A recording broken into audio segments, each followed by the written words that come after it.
Are you looking to build a website or mobile application? Well, I'm Dan Melnick, and I'm the founder of Zeng. And I started this company because I had trouble finding good developers. I partnered with Qasim Masood, and he's in Pakistan. I'm in Austin, Texas, to offer cost-effective software development. We work in U.S. hours, and we're very efficient. We've worked with some of the top companies that you might recognize, like Blast Media and AppSumo, and we'd love to help you out as well. So check us out, myzeng.io.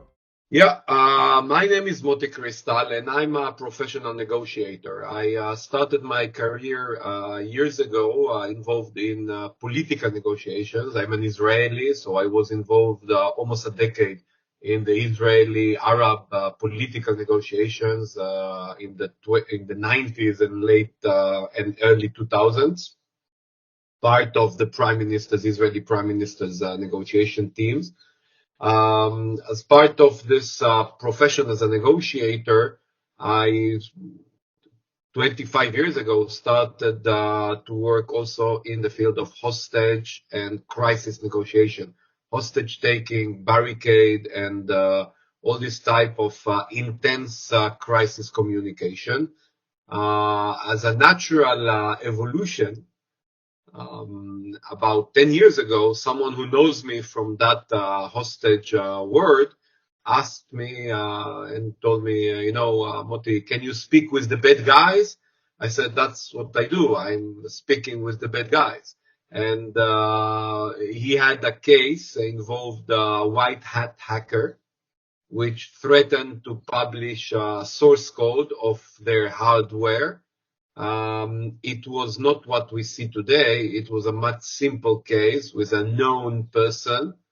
And since that event, I started slowly to direct and to adjust the word of hostage and crisis negotiation actually to the word of digital. And when actually your data or your systems are taken hostages, not in the physical world, where actually you can manipulate the terrorist or the criminal to the window, and the SWAT team or the military will just knock him dead.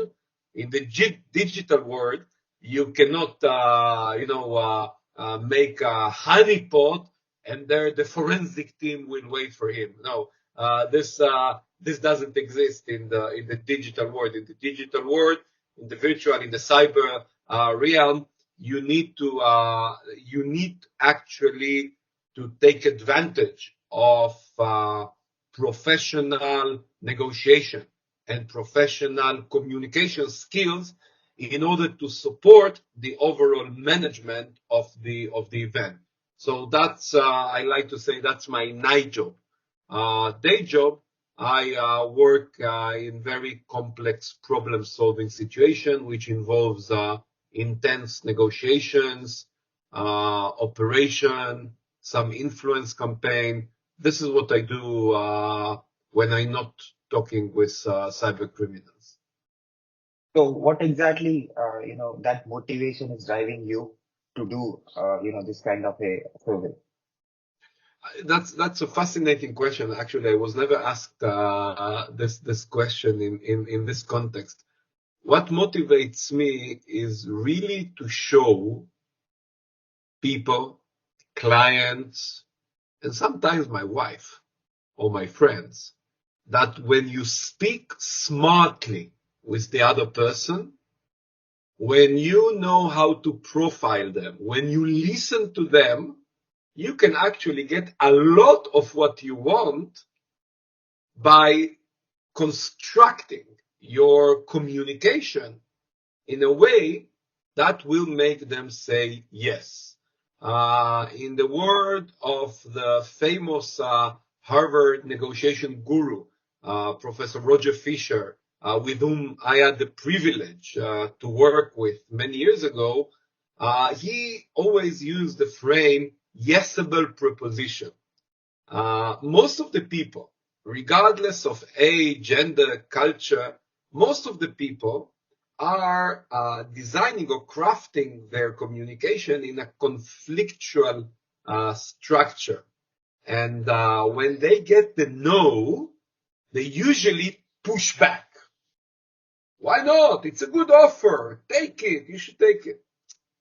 That's not the way we as hostage negotiators, that's not the way we think.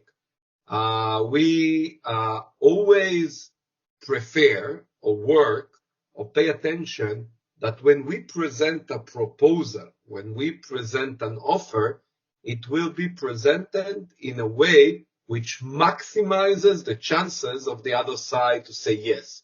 This is what Roger Fisher called a yesable proposition. So what motivates me is first to show everybody that actually you can make people say yes.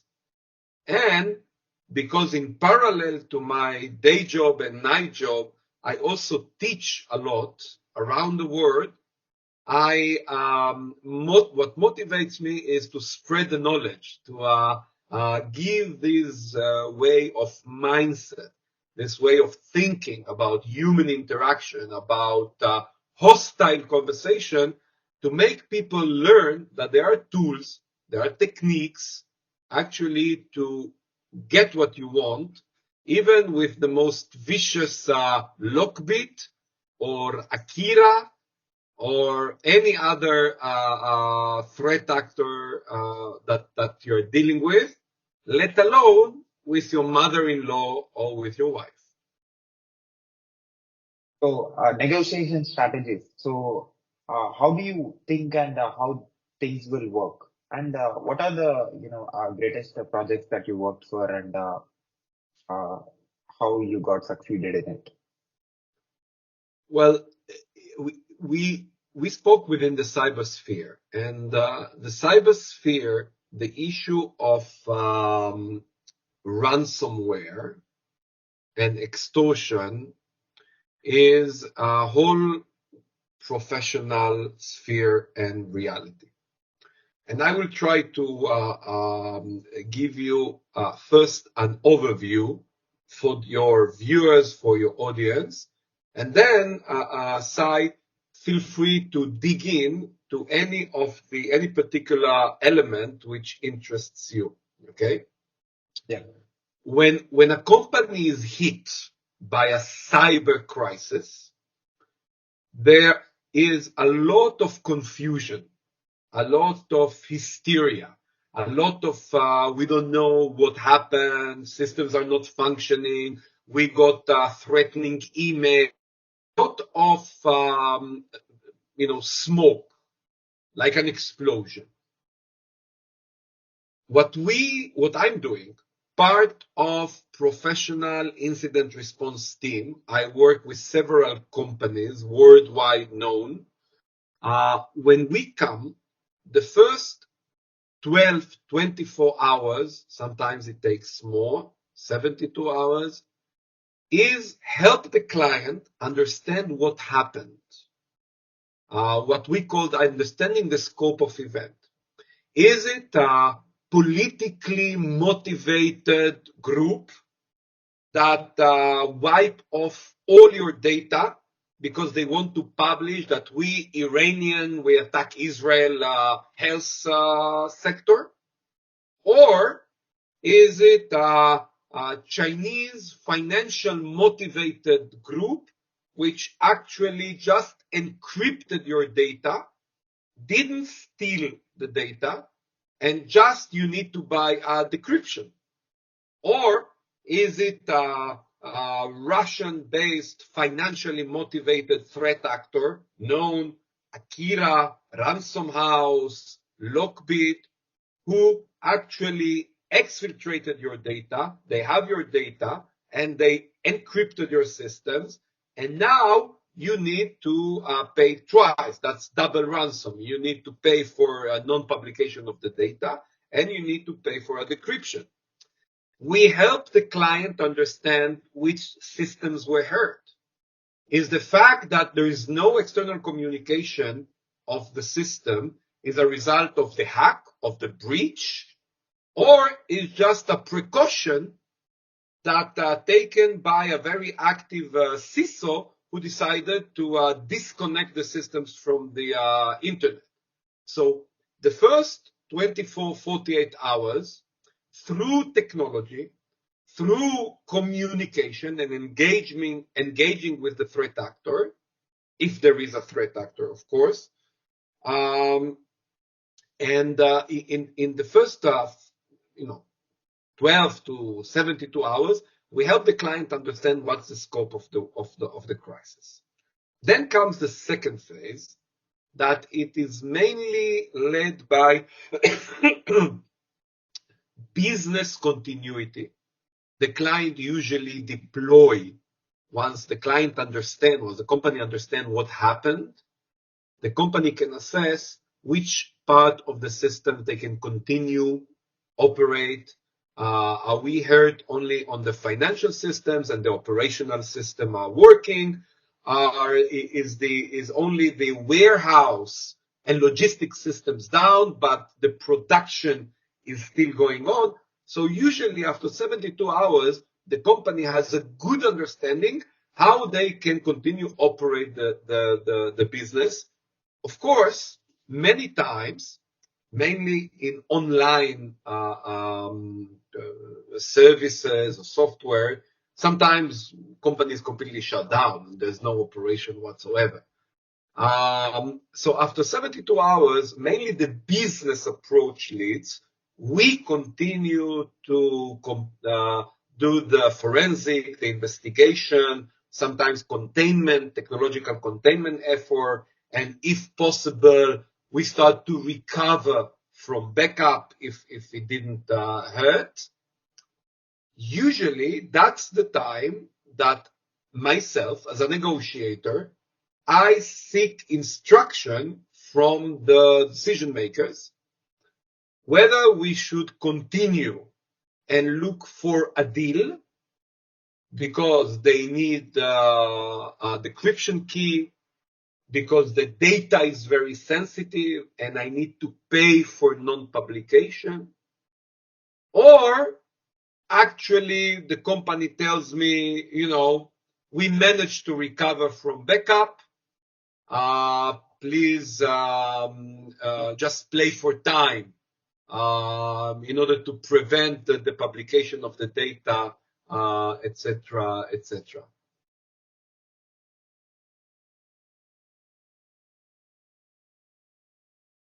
Yeah. So you're working with different clients and different businesses have different models, and from small scale to large scale. So how different it is to working with different scale companies, and how do you actually find which problem actually to be solved? I like your question really, because they are fresh. I mean, they're not the typical question asked. I answer in two different questions. First, how I get into this, how I get the clients. I get the clients usually in my cooperation with cyber incident response companies. Okay, I usually come with very strong cybersecurity companies. Signia, a global company, Code Blue, Israel and Europe incident response companies, Confidas, Israel, US. So these are incident response which do mostly the forensic. Some of them do the overall crisis. So I'm their negotiator. So I come with a package. Sometimes I work with insurance companies and they have a panel of service providers, forensic, legal, privacy, security, negotiation, and the insurer actually assigned my services to a certain client. So that's how I come to the situation. Many times I support the client because I'm an old man, experienced, and many times I support the client far beyond negotiating with the bad guys. because sometimes the CEO of the company really see the bad guys not as the threat actor, but rather the board member or a hostile board, and says, help me managing the internal dynamic, because they start a blame game, start internal accusation. So I'm in service for any negotiation challenge, any support, dialogue support for the decision maker. And I had so many cases in the past that the CEO calls me on not on the incident WhatsApp group and ask my advice how, I suspect the CISO, he tried to hide evidence, or I don't trust my lawyers because they report to the board. So being a negotiator, I serve many times as a problem solver to any type of event that happens in the overall reality of a cyber crisis. Who are the clients? From billion-dollar companies to a small garage in suburbs of Tel Aviv. Some of the work I do for free. If it's a small company, a small garage, a small family business which was attacked, and ransom is $10,000, I will not, probably I will help them, I will support them without any, but most of the majority of the projects are companies, medium, big, and huge size companies, where we, with the forensic and with the security teams, we handle the crisis for weeks. And when it comes to India, because concept of time in India is much longer, it could be even months of the event because of the cultural concept of time. And is it same working for small and big scale companies? Like, you have already mentioned the No. time that will take. No. Again, that's an interesting question. Sometimes when I'm asked to play for time, and the company tells me, we need to buy time. So my question is, what you need the time for? Because one thing is I need time in order to recover from backup. I don't need a decryption. Just give me 4 or 5 days to recover the system, to clear the systems, so we will be up in the air again, like nothing happened in 5 days. Makes sense. Sometimes we say, I need a week before the data will be published, because I want to inform privately all my key clients. Part of the preparation that we work with companies, we advise companies to classify their clients in terms of importance, so sensitivity, importance, business-wise, sensitivity of the data, etc. So when a company is hit by cyber crisis, which involves data exfiltration and stealing of data, we advise the client to inform and to enter into dialogue with definitely the VIP clients, the most important clients, the most sensitive clients. It's better for a client to hear from his service provider that the service provider was hit than to find the data outside in the darknet, etc. So sometimes the company, my client tells me, I need a week to communicate with this key client, important client. And sometimes and I would say, Sai, in particular in Asian companies and Asian clients, there is a significant distance, formal distance, hierarchy between management and the board. Okay? And we found that many cases, the company, the CISO, the CFO, the CEO are, I don't want to say embarrassed, but are very reluctant to share with the board immediately what happened.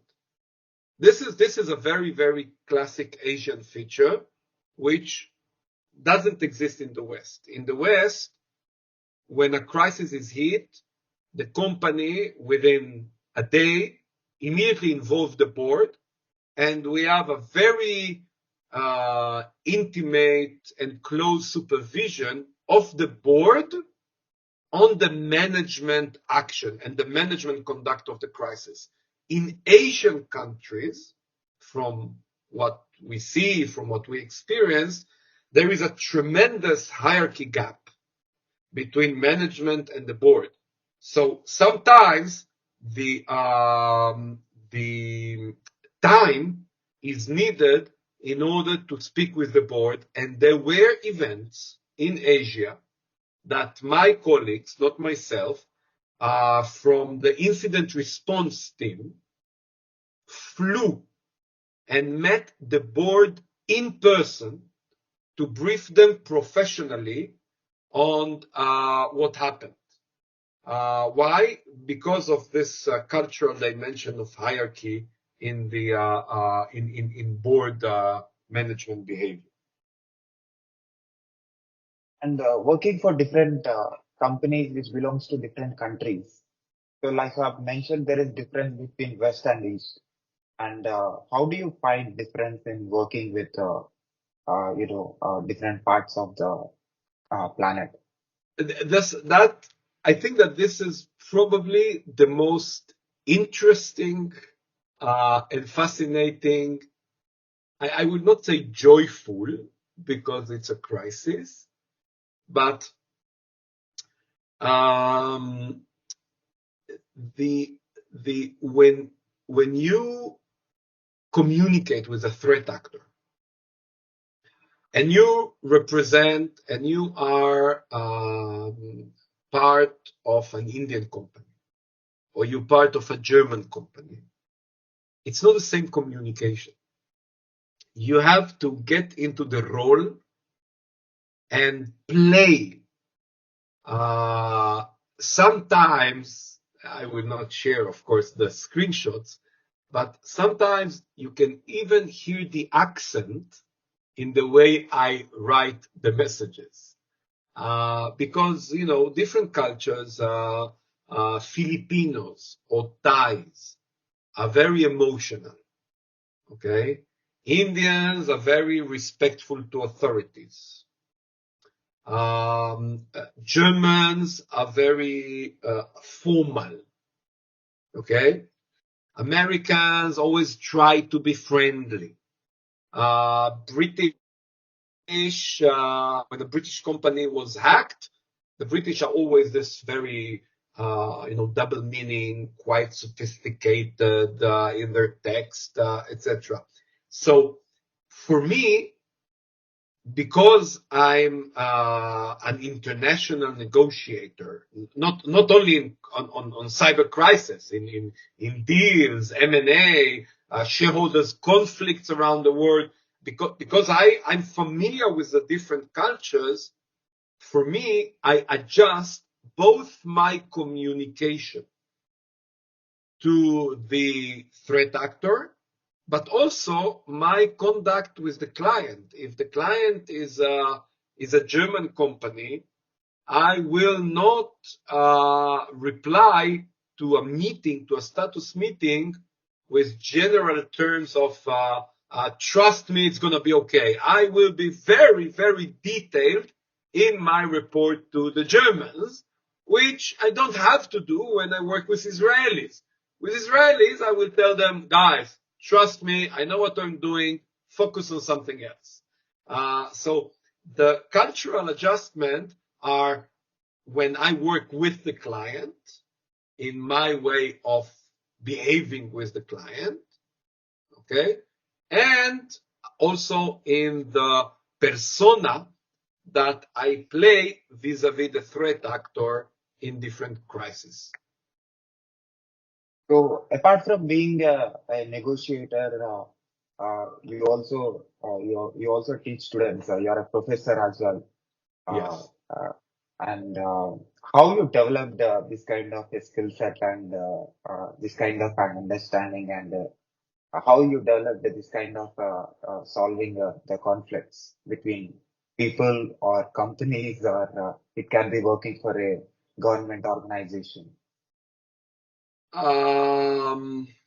Well, that's a big question. How you actually ask how you teach it, right? Yeah. Uh, How you it's developed this kind of a skill set? how you Developed this kind of a skill well set? that's yeah that's a frustrating question. Why it's a frustrating question? Because when people ask me questions, they expect to get an answer, a very clear answer. To this question, I don't have an answer. I don't have a clear answer because many times students come to me in class and say, Professor, you're dealing with very, very interesting cases. What's the career path to grow, to develop this skill set? And actually there isn't. There is no, one of my biggest failures is that I have not managed to put together a school that works with that. And I know the reason. The reason is because what I do is more art than science. Many years ago, 15 years ago, people told me, Moty, if you want to scale up, that's the magic word. If you want to make a lot of money and scale up and be a very successful consulting firm, you need to develop a model and duplicate it. So not you will do it, your, assistants and subordinates, and you will just count the money. I fail to do that because that's an art. I cannot model the nuances of a problem that I solved, because each case is very different. Each case is very unique. So if I will try to AI it, this is why I have no fear of AI, because they cannot replace human beings when it comes to my field, So I do have a conceptual framework, and this is what I teach. I teach based on my experience, based on negotiation knowledge, and most importantly, based on theories of complexity, system thinking, and the science of chaos and complexity. I developed a model, a conceptual framework. This is what I teach, and then apply it to any particular context. That's the art. And that requires the nuances. And this is something that you cannot really structurally teach, because it requires many, many characteristics. For example, to be successful, it requires a lot of patience. Most of the people are not patient. Most of the people want results now, an outcome now. Most of the people don't understand that, you need to cultivate things. Okay? I had a year ago an event with an Indian client, and the threat actor really lost his patient.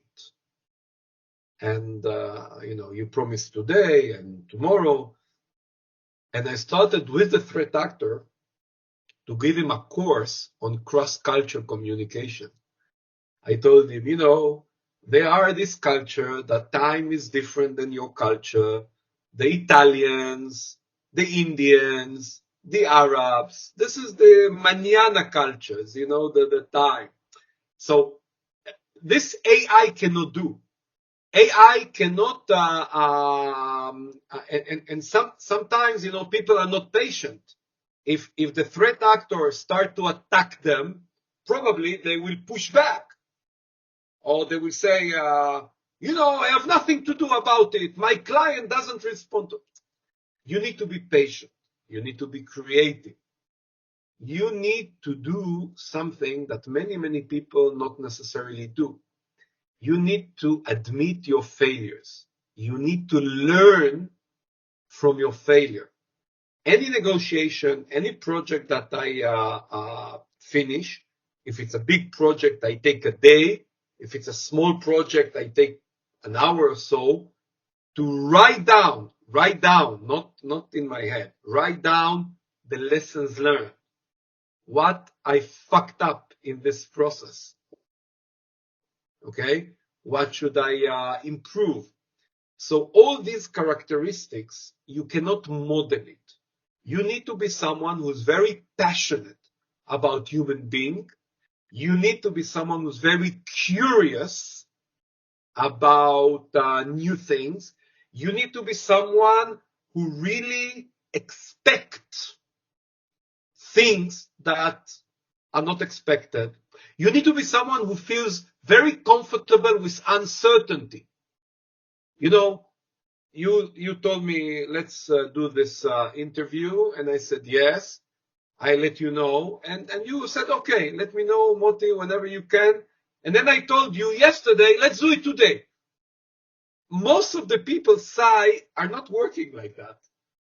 They schedule. Most of the people feel stress with uncertainty.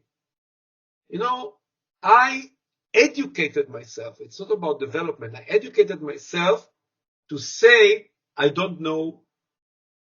The most challenging thing was educating my mother. Jewish family, Shabbat dinner, Friday night, every week. Usually we eat with my parents, and my mother needs to know, are you coming this Friday? And I said, I don't know. She said, but I need to prepare. I said, I don't know. So we came to an agreement that I will tell her maximum by Thursday night if we come on Friday. So, educating people to live with uncertainty, all these elements are the reason why I don't have a huge consulting firm and why I prefer to work alone, special operation, control my time, and work with whatever interests me. And in this evolution of technology that you have been from long time, what are the major changes that you are observing, and what kind of attacks that that you are watching? That's an important question. It's an important question because the attack surface every month, the attack surfaces increases. Companies and individuals are today completely exposed, and to some extent, it doesn't matter how many security layers they will put. It's true. Use the basic cyber hygiene, like passwords, like two-factor authentication, like very clear credential hierarchy, and not system admin has a password 1234. There is a certain cyber hygiene which each individual and company should observe, but even when you do that, which prevents you from, I would say, simple attacks, but from the more sophisticated attacks, it doesn't matter how many layers of security you will put. The fact that a company has so many attack surface, from the VPN to the cloud to the IoTs to the production, the fact that a surface attack is so huge really exposed them. More than that, AI really allows the threat actor to shorten the time from a defense to a more sophisticated attack. AI is used by hackers today not only to advance the development of the tools and the malwares, but also to offer a much more sophisticated social engineering. They are no longer a Nigerian prince sending you an email. Now, with AI, they can very easily monitor and read out your emails in no time, know exactly that you're interested in medieval fashion, and then send you an email, which is a phishing email, but it is tailor-made for you. So we are beyond the era of the Nigerian prince, and it is much more AI tailored. So technology, the cat and mouse race between defense and attack, became today much faster, much quicker, and much more spread on various attack surfaces, which is a huge challenge. This is why, and I'm not a technological person whatsoever, this is why some of the focus in cybersecurity starts to shift from defense to proper and effective crisis management. We're not there yet. I'm involved with an Israeli startup, Cytactic, in developing a dashboard, a platform which actually will enable companies not to enter into confusion and hysteria or fear when they are hacked. Why? Because they have already installed an emergency manual, a platform, a dashboard, which they will practice, they will be familiar with. So when they are hit, they know exactly what to do. So they don't need to rush to find someone. They have all the service providers. They have all the relevant. So the technology is changing fast, dramatically. AI introducing new challenges, both in the development of the malware tools, but also on the very sophisticated social engineering and attack vectors. And the surface increased. So the response to all these trends is be ready, be prepared, and also use technology to advance your preparation, not your defense. Technology that will help you better manage access when it will hit, because it's just a matter of time when it will hit. I'm sure you might have worked with different business leaders who are from technology background and who are not from technology background. So who are doing bigger mistakes? Again, when we there is one course that I run with the help of many colleagues, professionals, about managing cyber crisis. And the first time I ran it, it was 90% technological leaders. But slowly, more and more business leaders start to attend. Because companies start to understand that a cyber crisis is not a technological event. A cyber crisis is a managerial challenge. The cyber or the technological factor of a cyber crisis is limited. Forensic investigation, capability to recover, how to recover safely. This is only 20% of the crisis. The rest of the 80% is how you maintain your business continuity. Which are the business priorities? With whom of the clients you communicate? How you handle the privacy crisis? How you negotiate with the authorities about privacy, about regulation, about compliance? How you deal with your negotiation with the board? How you negotiate with the, how you build your reputation? Some of my colleagues argue that a cyber crisis is a media crisis. I disagree, because sometimes a crisis is not in the open. It doesn't happen in the media. So the more business leader will understand that preparing for a cyber crisis and managing a cyber crisis is not a technological challenge, that actually the role of the CISO in a cyber crisis is diminishing, and the CISO is not the most important person in the room, the more they will understand it, the more effective they will be in managing the crisis. Okay. So the time that you have given me is like, then, so do you have a message or, how, the business leaders who will be watching and listening to this conversation from anywhere on this planet? So what do you say to them, and how they can able to use your service? Well,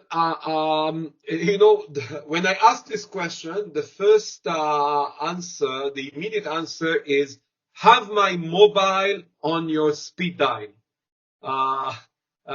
Call and I will provide you with an immediate relief when you are hit with a crisis. That's on I would say that's on joking or answering the immediate stress level. Answering a more structured answer would be, check to what extent you have a crisis management plan in place. Not what are your cybersecurity defense. No. That's, I'm sure that your CISOs are doing a great job and ask you more and more resources and more budget to install another system, another security. I'm not talking about that. I'm talking to what extent you as a business leader look into the organization and ask your management, what if we are hit? Do we have a plan? Do we have the vendors? Do we know who is our privacy lawyer? Who is our negotiator? Who is our incident response team? Who is our, media consultant who has experience in managing cyber media crisis? If you don't have these vendors on your speed dial, if you don't have a cyber crisis preparation, if you do not simulate once a year, it will be very, very challenging. Don't wait for the crisis to hit. Put up crisis management plan, a crisis management structure, and work with companies who can prepare you for a crisis, not from a technological point of view. Understood. So can you share your online presence, my audience, to my podcast listeners? If I can. Your online presence to my podcast listeners? I think that the best would be LinkedIn, Moty Cristal, MOTYCRSTAL, or www.crisis.company. I think that you can start from there, or I'm very available. I'm very accessible, also for hackers, by the way. They know. But I respect everybody, so I feel no fear about that. That would be the best advice, is to reach out and to see how you work with professional teams to prepare you for a crisis. I'll put your web links in the description, also in my website, also on the screen as well. People who find this audio and video clip anywhere in the internet can able to see the work that you're doing and see the service that you're providing and take the help, if they get into crisis. Yeah, and thank you very much, Sai, for your tremendous global effort to disseminate the knowledge. I was following your website and your Twitter, and the fact that you're so passionate about teaching everybody and exposing them to cutting edge knowledge, I think that that's very, very crucial and important, and I thank you for that. One observation of yours, will be extremely valuable for me. I'm a technologist by profession. I have done masters in software engineering, also bachelor's in computer science and engineering. Right now I'm working as DevOps engineer. So that's my full-time role, doing engineering thing. So apart from this, I'm interviewing experts like you who are already in the industry from long time, for seeing and solving different kinds of problems, and for understanding the business side of the technology and trying to understand how to make things positive. So what I'm going to learn with this, business leaders interaction, and also people who are trying to solve the business, cyber security problems, like you. So what I'm going to learn, and how this experience, this conversations, this communication with global leaders are going to be helpful for me in future. I think that you are like a kid who enters into an intellectual Disneyland or an intellectual candy shop. You are so exposed to many aspects of this world, and like a kid who stands in front of a candy shop, and his parents tell him, okay, you need to buy only 2 things. And like, oh, I don't know what to do. So the same, I would say to you, being a software engineer, by the end of the day, it's boring. Okay. It's boring because, in my opinion,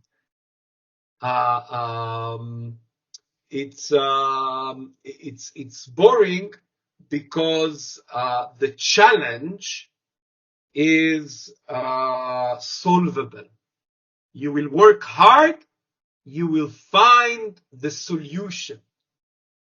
But moving from technological challenges to human challenges, it's going into the wilderness, because there's no always a solution. As an engineer, if you will work hard, you will be able to crack the problem. But being in a managerial position, sometimes problems are not solvable. And then the challenge is how I create a better situation, a better dynamic. I didn't solve the conflict. I didn't solve the problem. But did I manage to arrange a more comfortable life, a more comfortable working environment? Did I manage to reduce the violent elements of the conflict?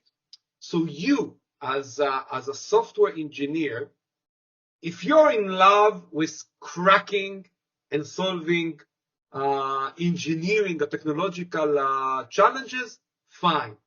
In my opinion, when you're so exposed to this knowledge that is there with all the people with whom you talk, start climbing to the more managerial, manage people, manage team, be an intercultural interpreter.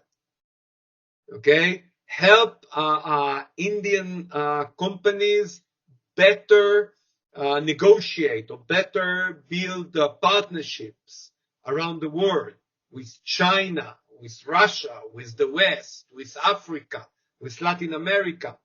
I think from my point of view,